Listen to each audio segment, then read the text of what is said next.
Thanks for taking a break there. I had a child interruption because this is a snow day for my oldest child. So I've been talking about how oxygen picks up really worn out electrons that are low energy when they're completely worn out, and it takes them and helps to form water. So here's oxygen at the very end of this process. It comes in at the very end, it picks up electrons that are worn out and low energy. And this is why oxygen is essential for life. Is that weird? Like, we hold oxygen up as this incredibly pure and important substance that helps us live. And the real actual reason that we need it is to grab electrons that are not good for anything anymore. It's kind of funny to me. So I want to use an example of how I think about electron transport chain, where you have electrons at high energy gradually losing energy, being passed from person to person until oxygen at the end. So bear with me here. Okay, those of you who know me or have seen me around campus might know that my husband is Asian. He is from Malaysia. He's ethnically Chinese. And to Asians, rice is essential as oxygen, basically. Rice is their favorite carbohydrate. I am not Asian, and for me, I like rice, it's okay, but I can live without it, but my carb of choice is a potato. So probably my family is from England and Scotland, although we haven't really traced that back, but we sure do love potatoes. So I will eat, this looks really good, tasty. I would eat this steaming hot. I would eat this if it's warm. I would eat this if it's room temperature. I would probably eat it if it was cold, if I was pretty hungry. And in a pinch, I would eat this even if it was cold and a day old. So I could say about myself that I am an excellent potato acceptor. If you've got it, I will eat it. It doesn't matter if it's hot or not. I'll take it. Rice, it needs to be hot. And if it's not perfect, I don't really like it. I'll eat that. Potato, anytime, anyway.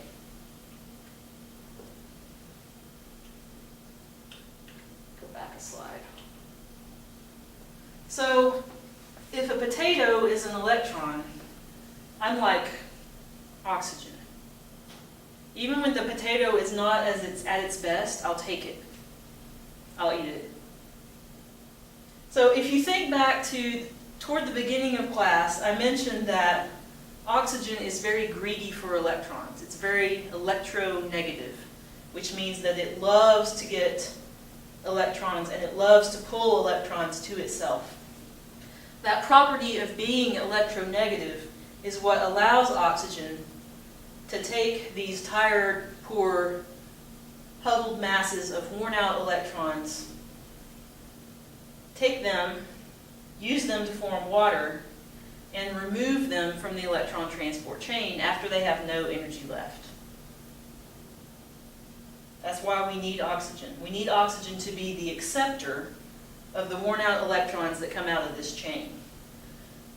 Very few other molecules would take electrons at this point because they're too unattractive. They're too low energy. They're too cold, old potato. Nobody would want them but oxygen. That's why we need oxygen. So in the end, the electrons come in hot and tasty off of their NADH and FADH2 electron carriers. They come in, they're high energy, they get passed from one place to another, they gradually lose energy, they get worn out, they eventually are passed to oxygen. And during that time, well, I want to talk about our skeleton friend here, right? If you read in the book, which I hope that you did, you would have noted that this skull and crossbones here represents the point at which, I think it was cyanide, interferes with the electron transport chain and does not allow electrons to get past to oxygen. And you probably know that cyanide is a fatal poison, which indicates how important really it is that oxygen takes these electrons. So oxygen is taking electrons when they've spent all their energy. They're very low energy. Nobody else will take them but oxygen at this point. So where did their energy go? So far I've been talking about the bottom half of this picture, but there's something going on at the top half. So these proteins, these purple blobs that are part of the electron transport chain, not only do they pass electrons according to their energy levels, but they also use that electron energy to do another job. These are very versatile and awesome proteins. So as they're picking up electrons and gradually reducing their energy, they're pushing hydrogen ions, H+. You can also call this protons. You can also call this acid, all the same.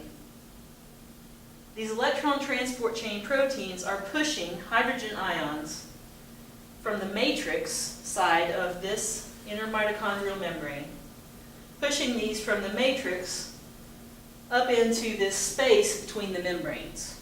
So this particular book calls this region outside the inner mitochondrial membrane the space between the membranes. Almost every other book calls it inter, as in between, intermembrane space. So what is this like? There is actually a good example of this in real life. So I'll let you look at this picture for a minute.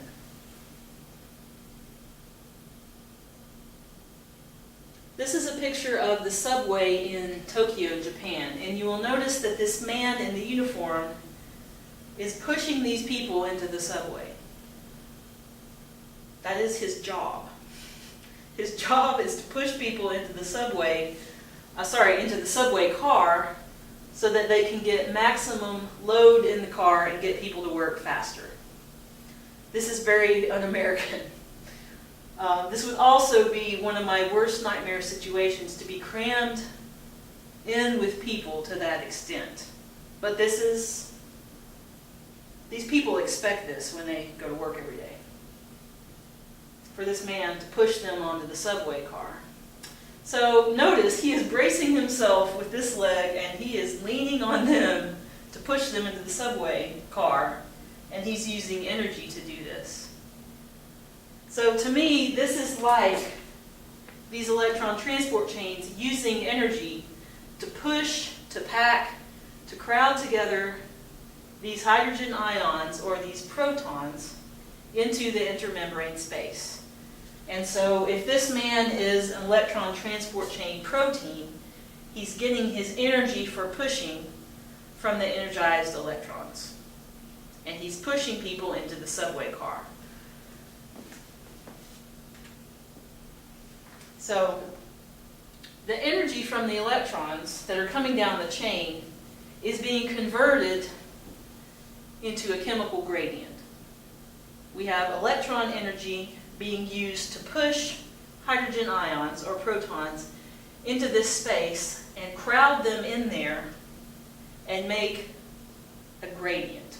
So we talked about gradients when we talked about osmosis and membrane transport.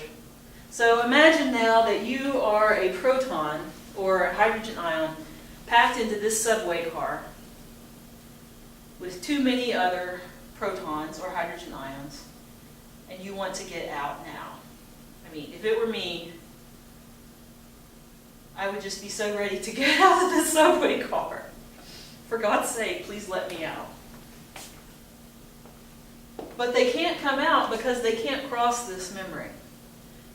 This membrane, like pretty much all other membranes, is not permeable to these ions. They can't cross through. If it was water, water could cross through. If it was oxygen or carbon dioxide, those could cross through.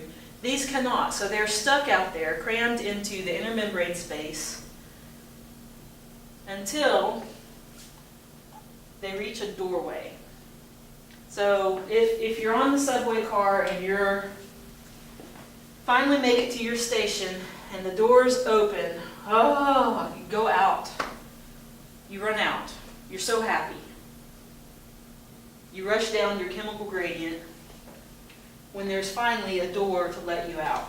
So in the inner mitochondrial membrane, the only place where protons can pass back through this way, down their chemical gradient, from high concentration to low concentration, is through this special protein, which is called ATP synthase. ATP synthase. This is one of the most important proteins, enzymes in the world. And what it does is it lets protons rush back in from high to low concentration, like a waterfall, or like a rush of people coming off a subway car. And that motion of coming through the channel or the doorway causes this thing to turn, to rotate like those vent things you see on ceilings.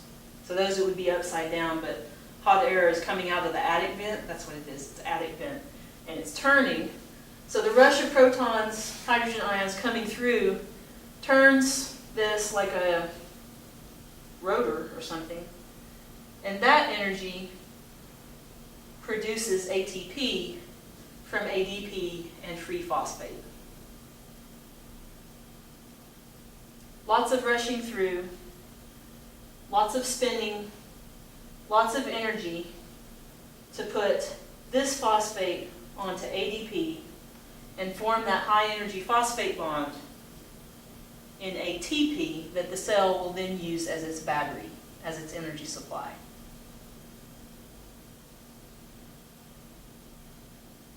Notice, so the other steps in aerobic respiration where cell was making ATP by glycolysis and also citric acid cycle, the phosphate that was going onto ADP did not come from free floating phosphate, it was passed from one molecule to another.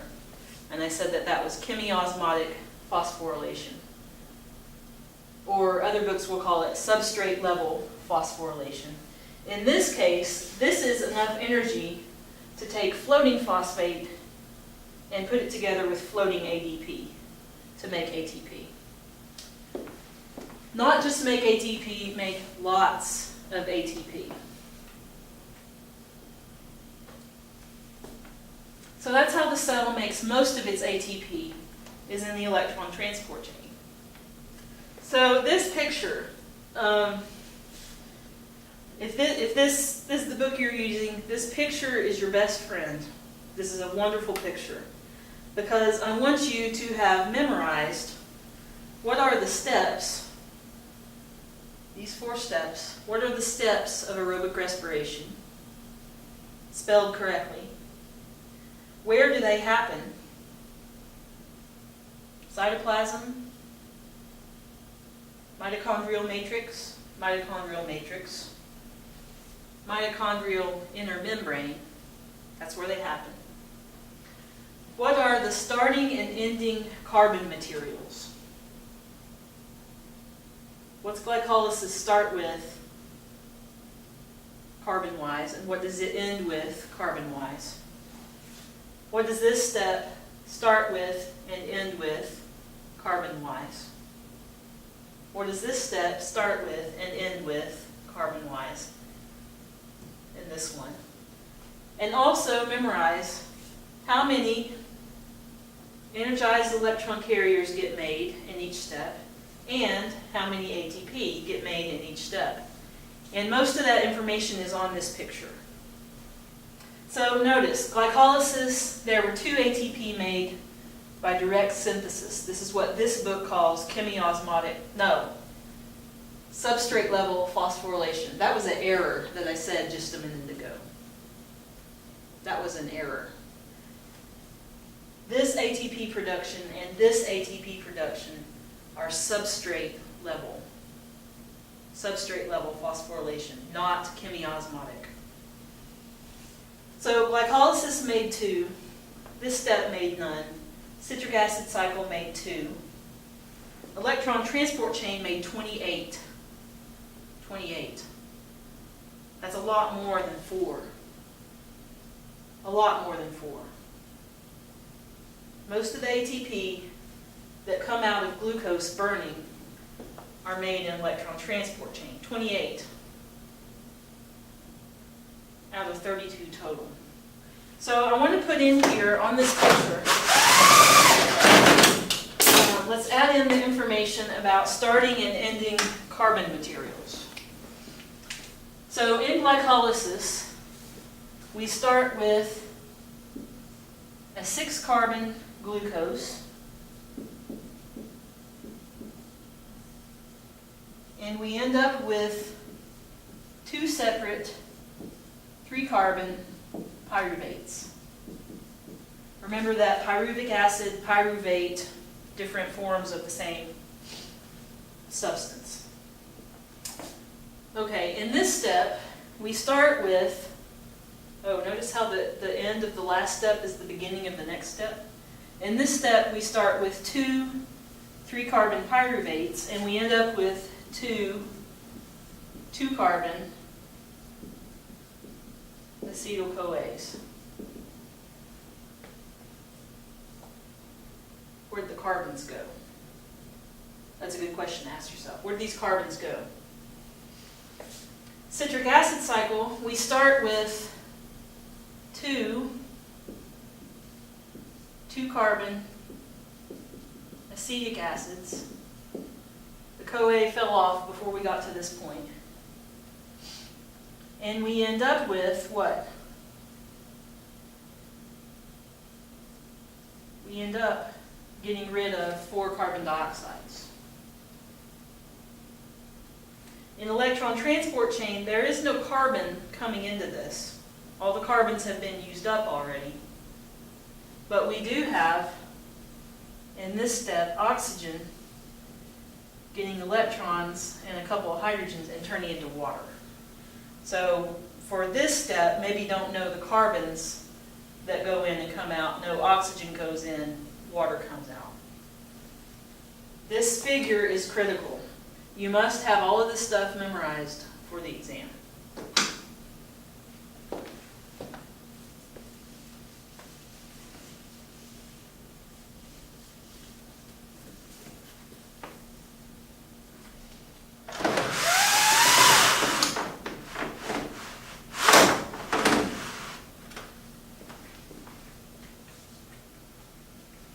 So this process that I've been talking about, we start with a sugar, glucose. It goes through glycolysis, gets converted to acetyl-CoA, goes through citric acid cycle, electron transport chain, gets converted to ATP. You know in your life that sugar is not your only fuel source, hopefully. Sometimes for my kids it seems like that is their only fuel source, is sugar and carbs. But there are other types of foods that we can burn for energy. If you're a weightlifter or you're doing a low-carb diet, you're eating more protein and fat than carbs, you can burn those for fuel. So how does that work?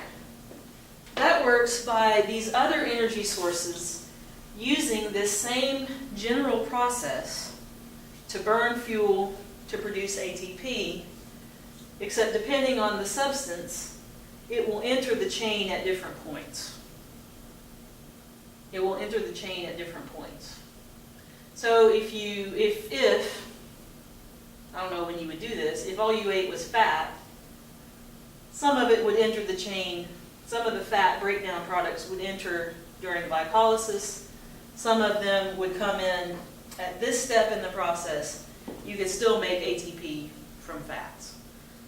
People who are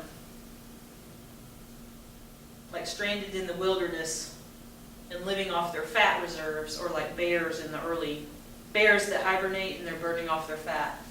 This is how they do it. They still use these steps, but the starting point is different. Okay, so I have a few slides here on the topic of aerobic respiration and fermentation. In lab next week, we're going to do a very cool experiment measuring fermentation of yeast. So it would be useful to know how that works. So this picture is from your book. This guy, I assume his name is Michael, has just run a long race. And usually when people are running in a race, toward the end of the race, they will really pick it up and do their absolute best to finish strong and cross the finish line with a good effort. If you've done that, if you're used to running and having to push yourself to run fast, you will know that you will be hurting for oxygen at that point. You will be breathing hard. We are able to make some ATP without oxygen. So even when he's at the end of the race and he is working extremely hard, he can push himself that little bit extra to go above and beyond and to go faster even though he's in oxygen deficit. We can make ATP without oxygen. This process of doing that is either called anaerobic respiration, so an, like anti, without aerobic, without oxygen respiration, or you can call it fermentation. So if you think back to what we just talked about with the whole process of aerobic respiration, where was oxygen happening in this process?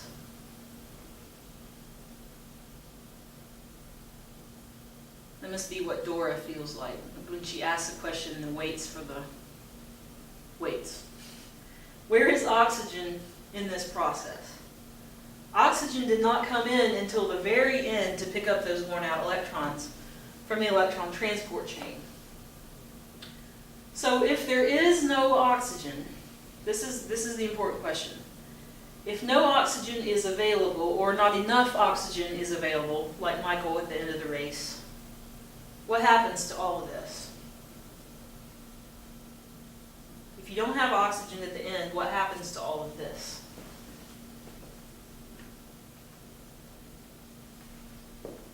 Here's oxygen at the end. It's not there. What happens? So I'm just going to tell you what happens. Everything proceeds as normal until this particular electron transport chain component gets electrons and now has nowhere to put them. Because normally it's supposed to pass them to oxygen. There's not anything else around that can take electrons that are that worn out and old and cold. If there's no oxygen, this guy is stuck with it. If this protein is stuck with electrons, this protein gets stuck with electrons right after. So it passed some electrons to this protein. Its hands are full, so to speak. I can't take anymore. I can't take anymore. I'm full. You're going to have to keep yours. This one gets full. This one gets full. You have an electron backup in the electron transport chain. And now FADH2s and NADH that are carrying energized electrons, they don't have anywhere to put their electrons. They're backed up too. They're stuck. They're stuck in this form. They're stuck with their electrons. They can't get rid of their electrons. They can't turn back into their empty form. And these empty, electron-empty forms of FAD and NAD, they can't go back and get more electrons. So now we keep going backwards still until we get to glycolysis. Glycolysis, you're supposed to be taking electrons out of this glucose bond, passing them onto NAD to carry those electrons away. None of these are left. If none of these are left because they're all filled with electrons already, glycolysis cannot happen. So because oxygen is not present, every everything backs up all the way back, all the way back. No, actually, I didn't want to go all the way back. All the way back to glycolysis. But somehow, if a cell could somehow get rid of some electrons off of NADH, it could still do glycolysis, it could still make 2 ATP.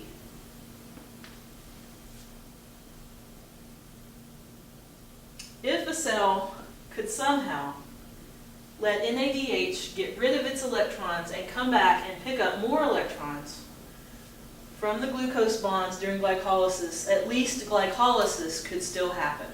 And that's what does happen during fermentation or during anaerobic respiration. So glycolysis can happen, you can make 2 ATP, and if the cell can find a place to put these electrons, to dump these, so that NAD can go back and pick up more, glycolysis can keep happening and the cell can make a little bit of ATP. So we do this when we're in oxygen deficit. There are a lot of microbes that do this just as their normal way of life. So they are small, they are less complex, they don't quite need as much energy as we do. And for a lot of bacteria, and even things like yeast, which are not bacteria, this is their whole energy lifestyle for long periods of time. They just do this, they make a little ATP, they find a place to dump electrons, and that's how they live life. So in some cases, the place where electrons get dumped is actually back onto pyruvic acid. Because the cell doesn't care about this anymore, it just wants to break down sugar and make a little bit of ATP.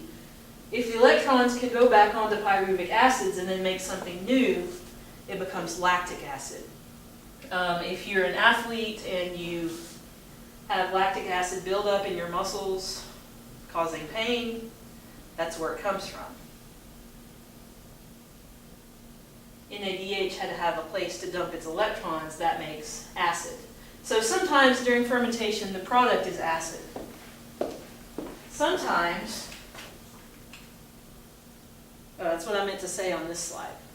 So sometimes the second half of fermentation produces acid just as a place for electrons to go. They don't really care, they don't need acid. It's just a place to put electrons. Sometimes the place to put electrons is in alcohol. We do this one. Lots of microbes will make alcohol as a place to put electrons so that NADH can come back and pick up more and glycolysis can keep running. So the end products of fermentation, those are the places to put electrons so that NAD can go back and pick up more. The end products can be acids, can be alcohols. Sometimes more carbon dioxide gets produced as part of that process. And we have used microbes that do this stuff naturally to do things for us, like produce alcohol that is also carbonated, as in beer, or produce carbon dioxide that makes bread rise. That's yeast fermenting. We use this to our benefit and to our yumminess. So, sort of the end statement that I want to make about fermentation. First, fermentation is a type of anaerobic respiration. You barely break down glucose at all. You start with a 6-carbon glucose, you end up with 2 3-carbon somethings. You make 2 ATP per glucose instead of 32 as in aerobic respiration, and you make some byproduct. But that's still better than making no ATP. So in this space, let's compare aerobic respiration and anaerobic, which we can also call fermentation. The biggest difference between these is that anaerobic respiration, no oxygen is required. No oxygen is required. You make 2 ATP per glucose.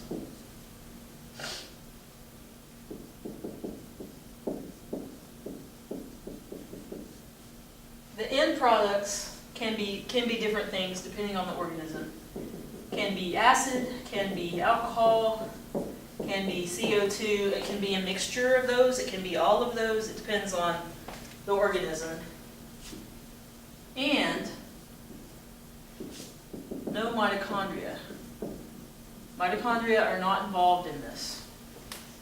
That's why microbes can do this. Bacteria can do this even though they don't have mitochondria. They don't need mitochondria. No mitochondria needed.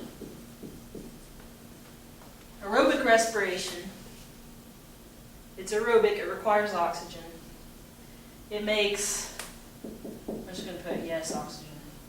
It makes about 32 ATP per glucose. What are the end products? You've got those memorized, right? CO2 and water.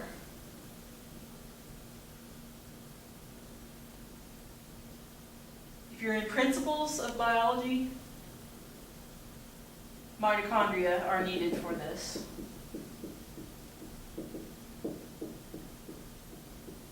If you happen to be in the biomajors class using this video for review, there are organisms that do aerobic respiration without mitochondria. Think about that. So I hope you've enjoyed this video. I